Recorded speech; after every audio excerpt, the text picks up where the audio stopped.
In this video, I'll show you how to install TikTok on your Sharp Smart TV in just a few easy steps. Step 1. Check your Sharp TV operating system. Sharp Smart TVs run on different systems like Android TV, Roku TV, Aquosnet Plus. Knowing your system helps you find TikTok the right way. Step 2. For Sharp Android TV. 1. Press the home button on your remote. 2.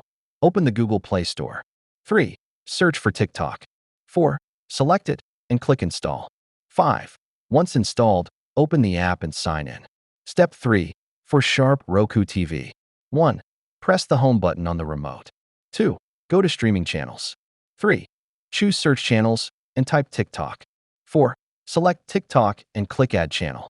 5. Launch the app and log in. Step 4. If TikTok is not available.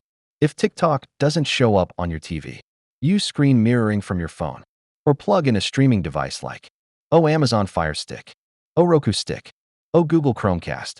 Install TikTok on that device and use it with your Sharp TV. Thanks for watching. If this helped, don't forget to like and subscribe for more smart TV tips and app tutorials.